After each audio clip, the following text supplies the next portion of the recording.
Senhor está aqui, seu Espírito está conosco. Proclamação da boa nova do nosso Senhor Jesus Cristo, conforme João capítulo 16, versículos 12 ao 15. Glória a vós, Senhor. Naquele tempo disse Jesus aos seus discípulos: eu tenho ainda muitas coisas a dizer-vos, mas não sois capazes de compreender agora.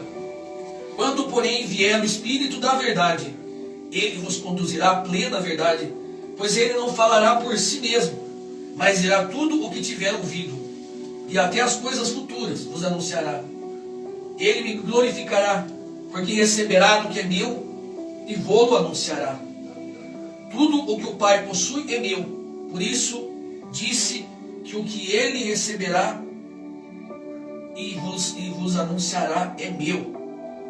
Amados irmãos, amadas irmãs, essa é a palavra da salvação. Glória a vós, Senhor. Que as palavras do Santo Evangelho perdoem os nossos pecados.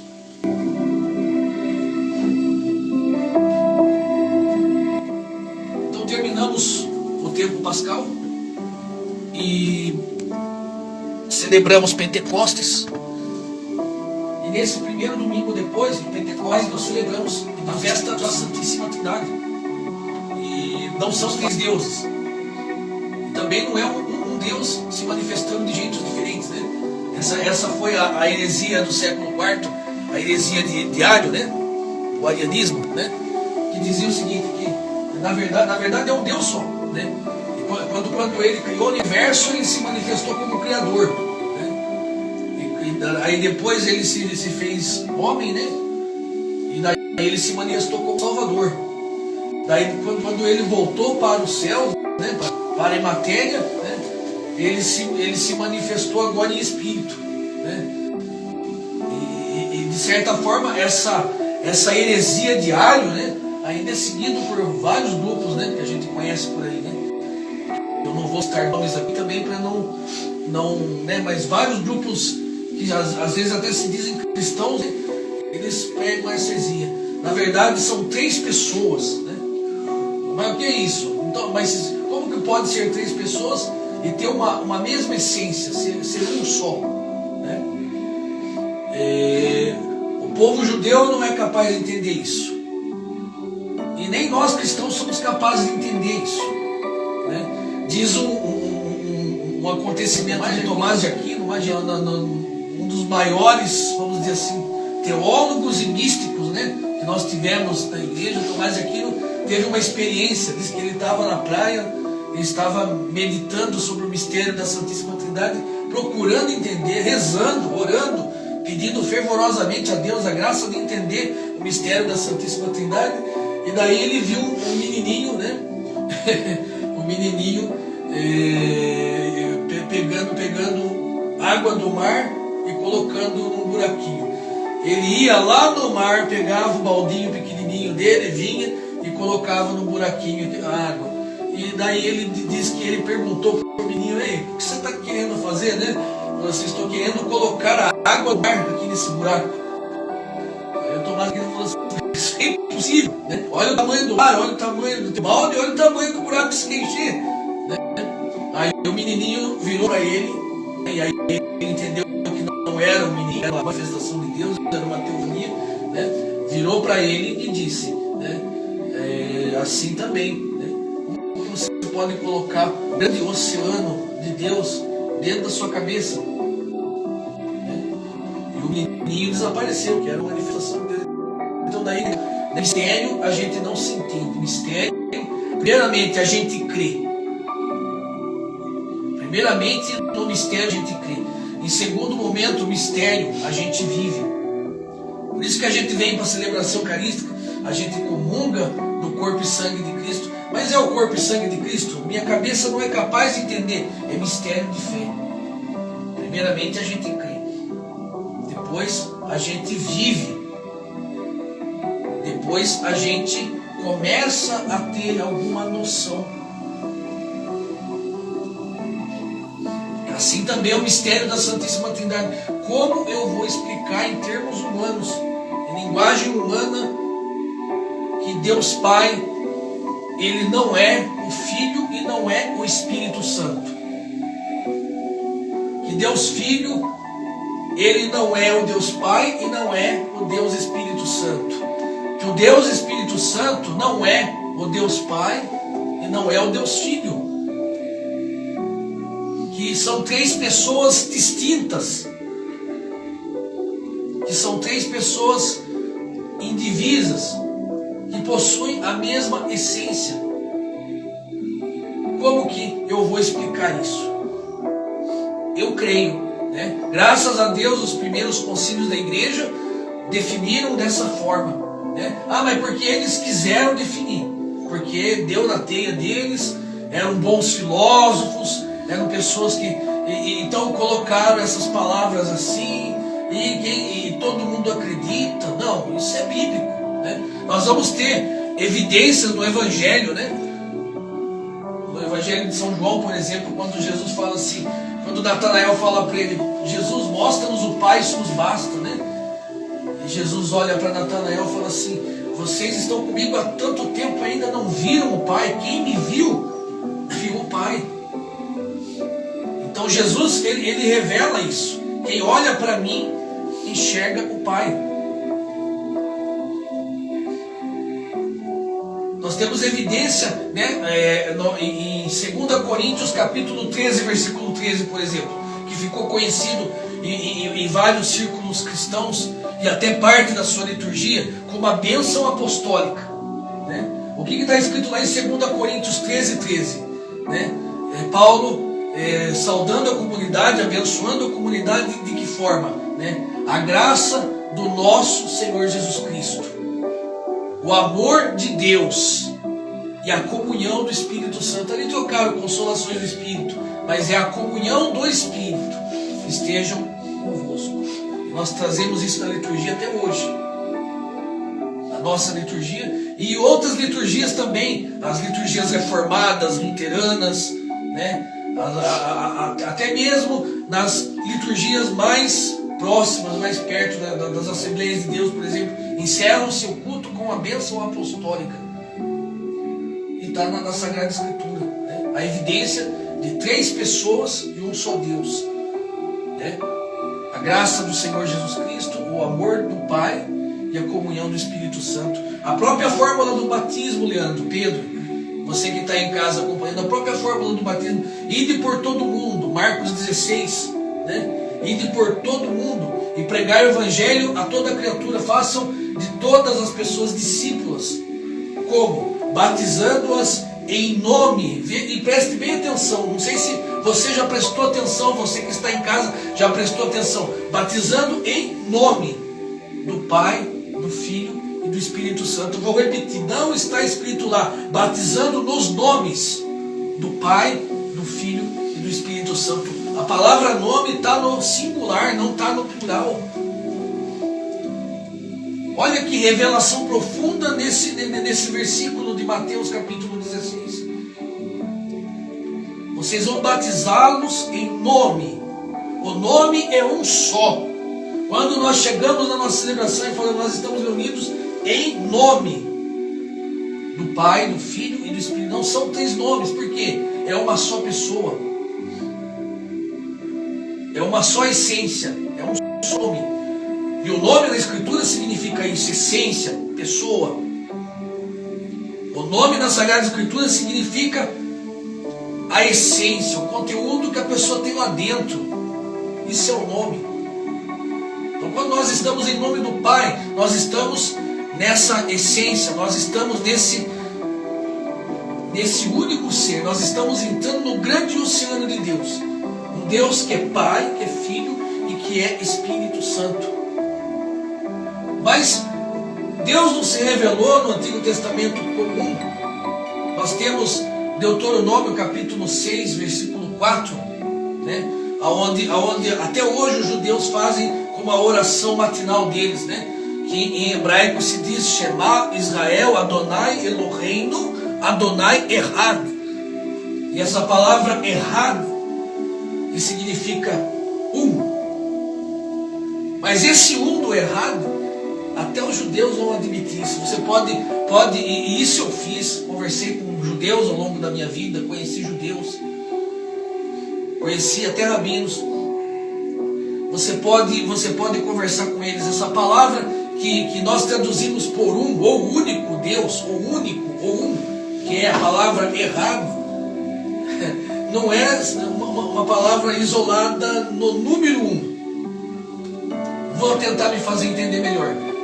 A palavra errado não significa um, no sentido numérico de um, mas significa unidade. Então até mesmo os judeus acreditam que exista uma diversidade na unidade de Deus.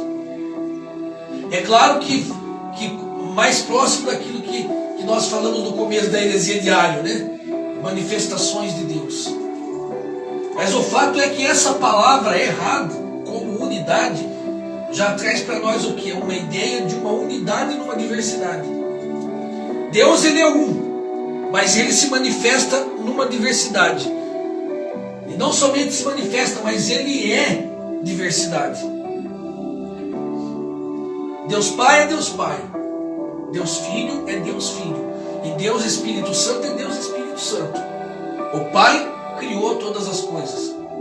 O Pai, ele nos ama. O Pai, ele, na sua misericórdia, ele envia o Filho. O Filho, ele se faz homem. E, o Espírito, e morre na cruz, para que ele ganhe um corpo, como está no Salmo 40, ou 39, né? Vós não quisestes touros e bois como sacrifício. Então me formastes um corpo. Então eu disse: eis, ó Pai, eu venho para fazer a tua vontade. Então o Filho, ele recebe o corpo, ele recebe a nossa natureza humana para poder entregar lá na cruz, para poder ser sacrifício, para poder ser cordeiro, o perfeito cordeiro. E o Espírito Santo, ele revela para nós, como vemos nesse Evangelho, no capítulo 16 de João, a verdade.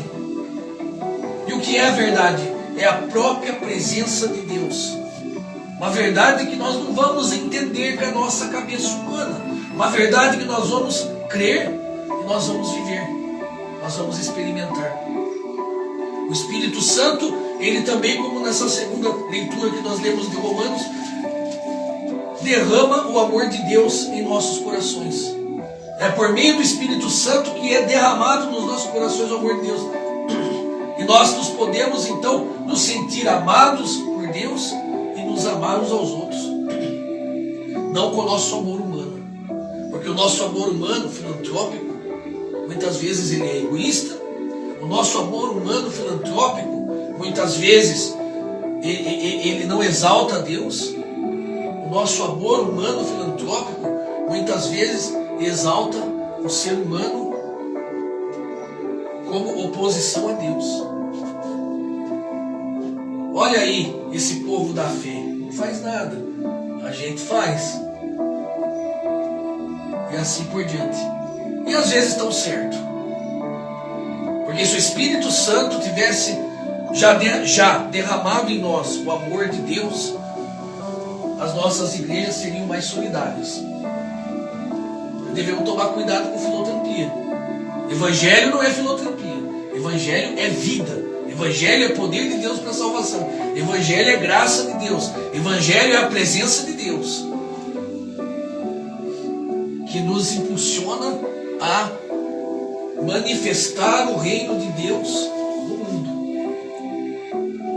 É diferente de fazer o bem para as pessoas apenas, mas é fazer o bem porque nós estamos cheios do grande bem, estamos impregnados do bem. Então o Espírito Santo é o que realiza todas essas coisas, todos esses dons na igreja. E Jesus, o Verbo de Deus, como nós lemos na primeira escritura, na primeira leitura de hoje, é a consciência de Deus. Mas não no sentido de ser o pensamento só de Deus, mas é tudo o que o Pai idealizou numa pessoa.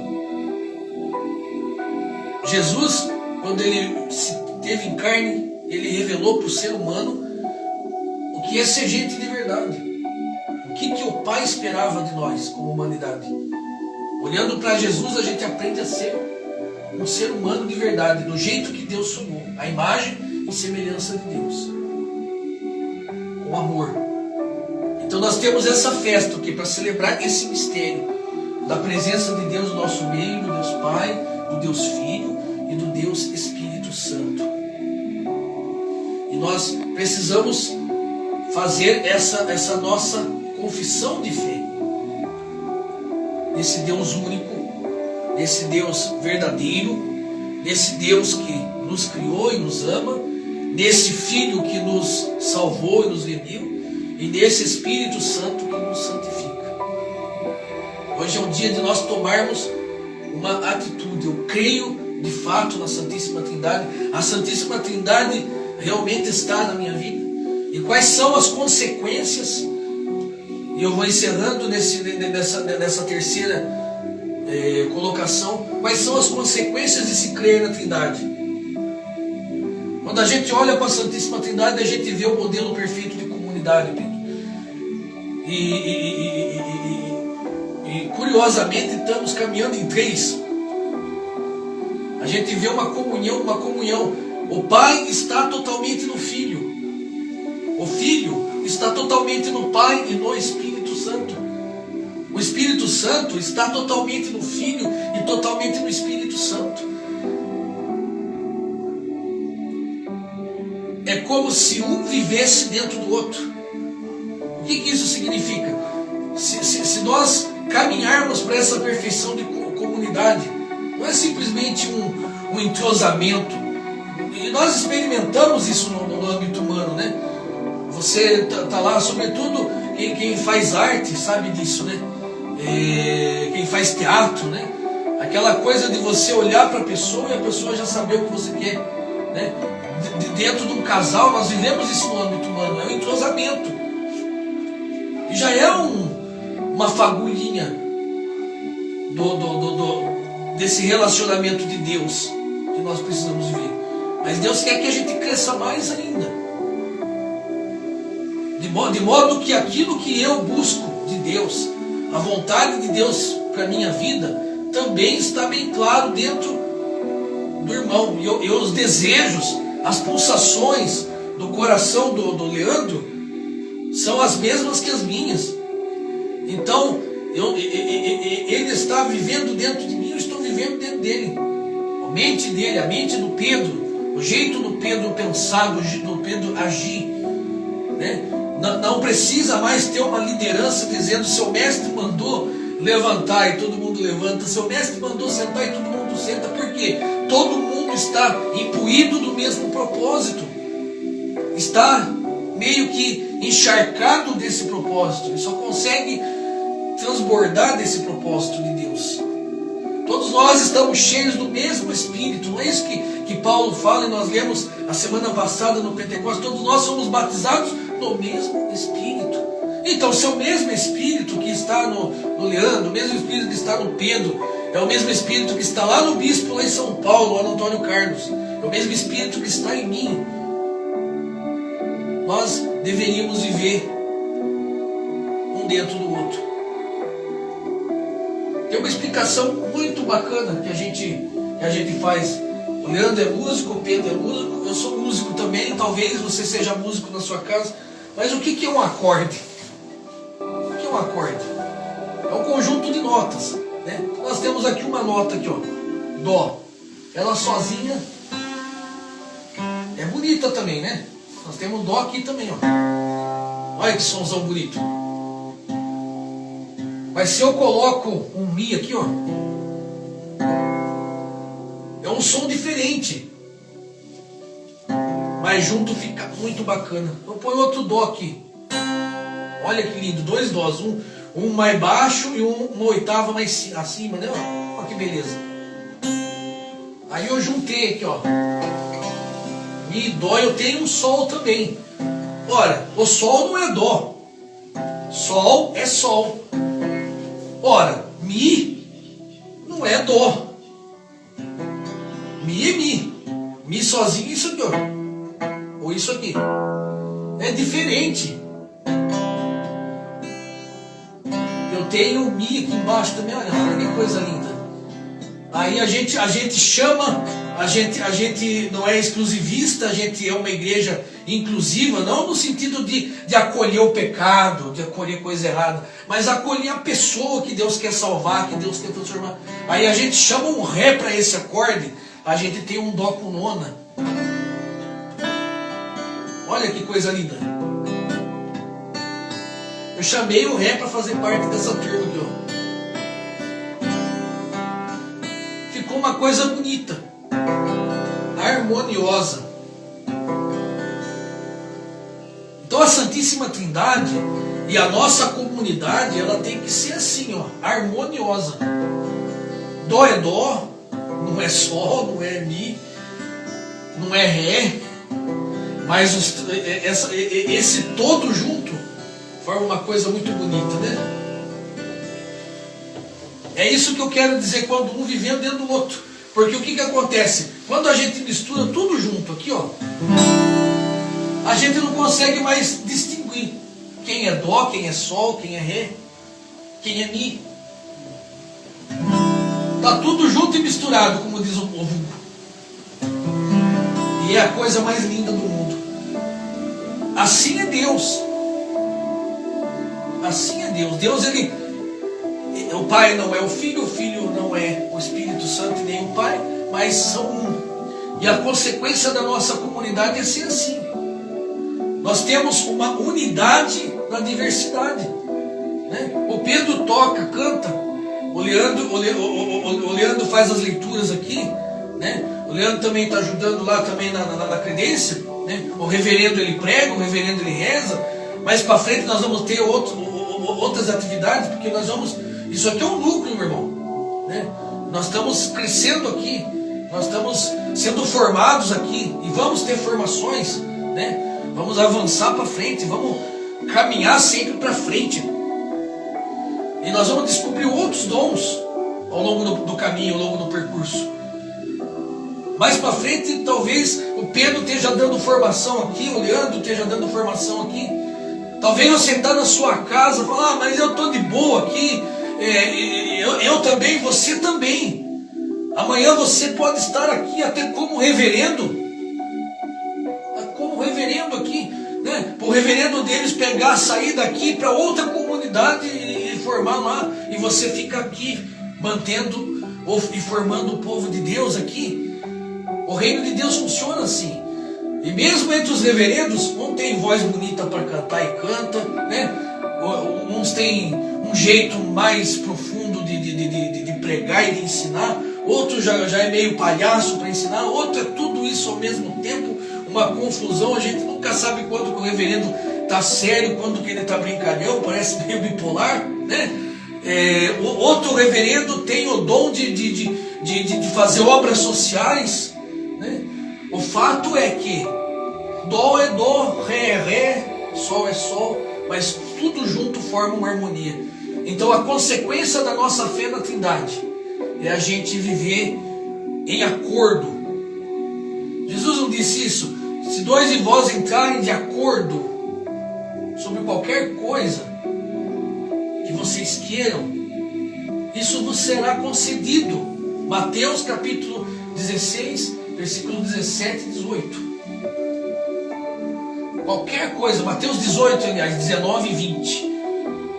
Qualquer coisa, porque onde 2 ou 3 estiverem unidos no meu nome, eu estou no meio deles. Esse versículo da Escritura revela o quê? Que quando a gente olha para a Trindade Santa, a gente vê aquela unidade na diversidade. E a gente também entende que nós somos distintos. Que nós somos diferentes, que temos dons diferentes, que fomos batizados num só Espírito, para a gente reproduzir a imagem do Filho de Deus. Porque Paulo vai dizer que nós temos que crescer até chegar à estatura do varão perfeito, que é Jesus. Ele é o nosso modelo. E o Espírito Santo faz esse crescimento em nós. Quando a gente entende isso, que nós somos distintos, mas cada um na sua diferença, na sua singularidade, expressa o mesmo Cristo, o mesmo Jesus, e que é o mesmo Espírito que está em nós. Quando a gente entende isso e a gente começa a viver isso na nossa vida comunitária, esse versículo de Mateus 18, 19 e 20 revela para nós que o próprio Jesus anda no meio. Nós atraímos uma presença de Jesus de uma maneira que nós não temos noção da proporção.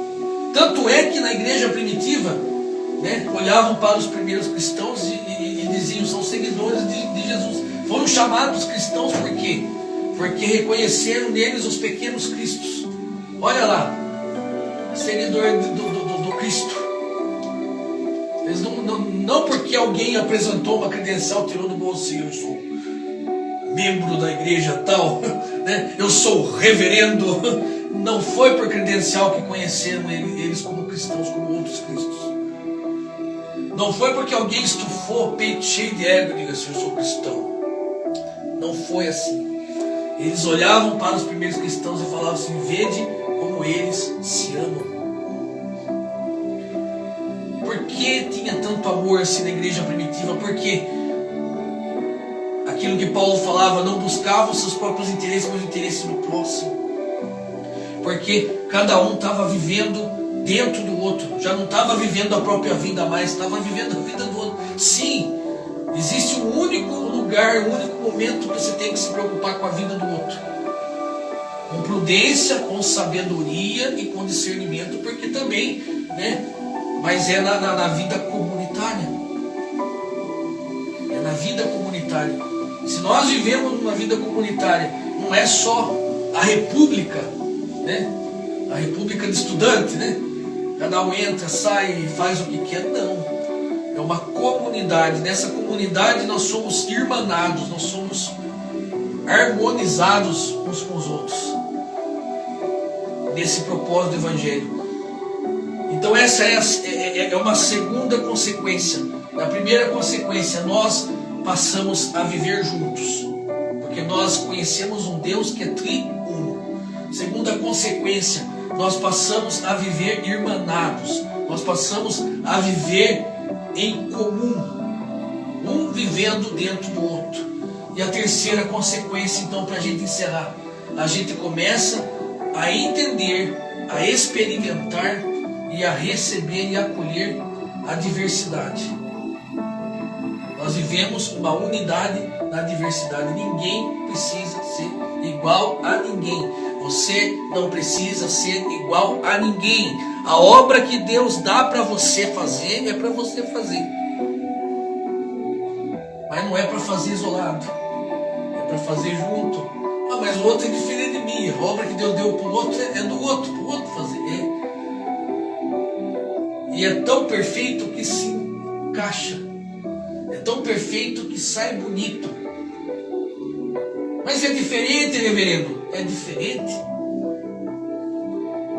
Mas junto e misturado, como a gente tocou acorde ali, fica um som lindo, maravilhoso. Então que o Espírito Santo nesta manhã possa suscitar no nosso coração para que nós possamos fazer essa adesão de fé como comunidade, essa adesão de fé no Deus que é Pai, Filho, Espírito Santo. Com a graça de Deus, que assim